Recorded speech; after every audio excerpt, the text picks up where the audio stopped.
Et ben on passe au dernier effet, qui est un effet qui est également très cool. Bon, de toute façon, Ils sont tous très cool. ouais, voilà, c'était un peu le but. Le but, c'était vraiment de faire quelque chose où vous pouvez les faire en soirée et vraiment que tout le monde soit en mode « Oh !» que ça fonctionne vraiment, quoi. Et ce qui est chouette, c'est que les 4 en fait peuvent s'enchaîner, tu vois. Il y a une espèce de Oui, crescendo ouais, et puis complètement. de complémentarité. Bah, moi, je vous conseille de le faire dans le sens dans lequel on est en train de les apprendre. En termes de... Le premier, c'est une bonne introduction. Les deux autres, il y a un mélange de visuel et en même temps, après, plus non palpable avec l'influence. Et là, le dernier, vous allez voir, est très visuel. Tiens, David, prends une carte. Hop, tu la regardes. Oui. Parfait. Et on va juste venir la remettre au milieu du jeu. Ça te va? Ouais. Tu me donnes combien de temps? Là, je vais mettre le jeu sous la table. Je vais retourner le jeu, je vais aller chercher ta carte, je vais la retourner dans le paquet. Et voilà. Je vais faire ça. Tu me Vas-y. donnes à peu près combien de temps? Allez, 30 secondes. 30 secondes? Pas mal, 30 secondes. Moi, je me donne une petite demi-seconde. Ok, 3, 2, 1. C'est bon. Là, normalement, à l'intérieur du jeu, il y a une carte qui est retournée.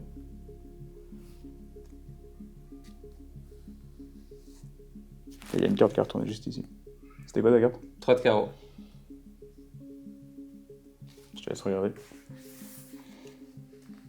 3 de carreau. Simple, efficace. Et pourtant, je tiens quand même à préciser, si des gens qui nous regardent n'aient pas remarqué, il l'avait remis dans le sens des autres cartes. Oui, bien sûr. Parce que sinon, c'est... Oui. Sinon, l'effet est beaucoup moins sympa. Tour aussi, qui peut être, je pense, à partir des 5-8 ans. Je pense que tu vois, celui-là, Lucie, elle va le comprendre et elle pourrait le refaire, tu vois. Donc, tour à apprendre pour vos enfants, si jamais. Explication du tour appelé la carte retournée. Hein, très créatif, toujours en magie. Le secret, il est extrêmement simple. C'est que la dernière carte du jeu, vous allez la tourner face en l'air. Donc, vous vous retrouvez dans cette configuration, jeu, une carte face en l'air. Faites choisir une carte. Donc, admettons ici, c'est le 2 de trèfle. Je vais faire avec toi, David, ce sera plus simple. Tiens, prends une carte. Là, la personne va prendre la carte. Pendant qu'elle fait ça, vous allez rassembler le jeu et venir le poser sur la table. Sauf que vous venez de voir ce qui s'est passé. Je le fais à la caméra ici. Vous faites choisir la carte. Donc moi, j'ai l'impression qu'il est dans le bon sens, alors qu'en fait, il y a juste la première. Là, en fait, il n'y a plus que la première et tout est déjà retourné.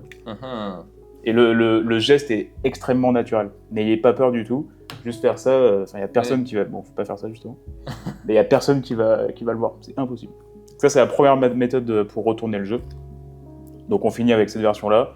Faites choisir la carte. La personne regarde pendant qu'elle regarde, vous posez le jeu. Ne regardez même pas vous en train de poser le jeu. Parfait. Et donc là, ce qui est très important, je vais remontrer du coup.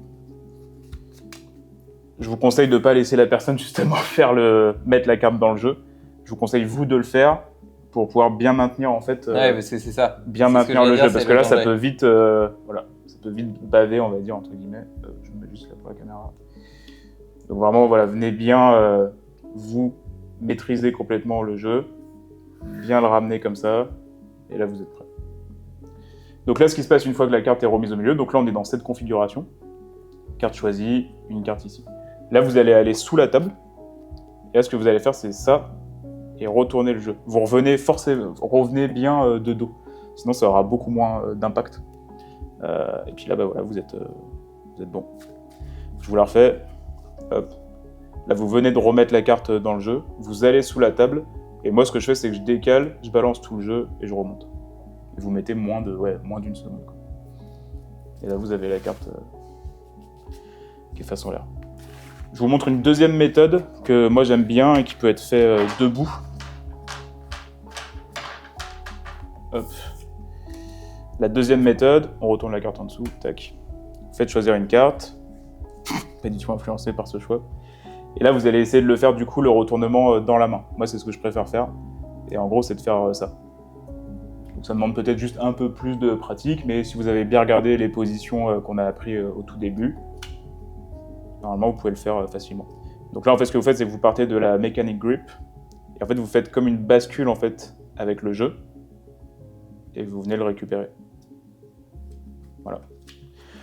Autre possibilité, quand vous faites choisir la carte, vous pouvez aussi venir le faire à 2 mains. Et là, comme ça, en plus, vous êtes directement avec le jeu dans la main, vous montrez bien la carte, et là, vous maîtrisez complètement tout, quoi. Donc c'est plutôt bien aussi.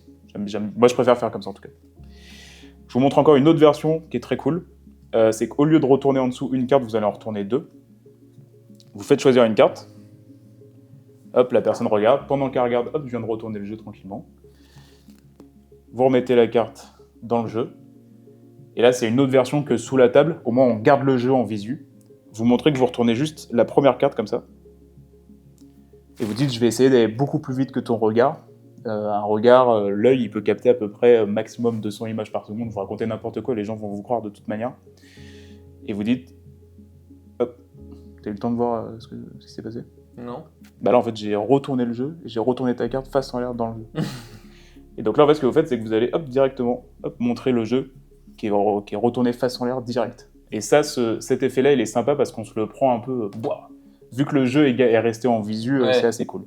Et là, donc, ce qu'il faut faire gaffe, c'est que la config, c'est ça. Et donc là, il faut juste pousser vraiment, voilà, bien tout un bloc en entier pour vite arriver à la carte. Et voilà. Ça, c'est une version que j'aime bien. Est-ce que tu as des questions, David? Non, très clair. C'était clair? Hyper efficace. Trop bien. Bah ça, je vous conseille de finir avec ce tour parce qu'il est, visuellement, il est bien et de toute façon, ils sont tous bien. Oui, ils sont tous bien. Non, mais c'est sûr, il y a une complémentarité, je trouve, dans la scénaristique et l'enchaînement. Ouais, c'est vraiment chouette. Et ben maintenant, on va juste parler un petit peu philosophie parce que je trouve que juste apprendre des tours, ça n'a pas de sens. Donc on va juste, voilà, quelques trucs que moi j'ai appris sur les 15 dernières années à faire ça. Une petite conclusion avec Féroce et puis amusez-vous, quoi. Parfait, j'adore. Franchement, super.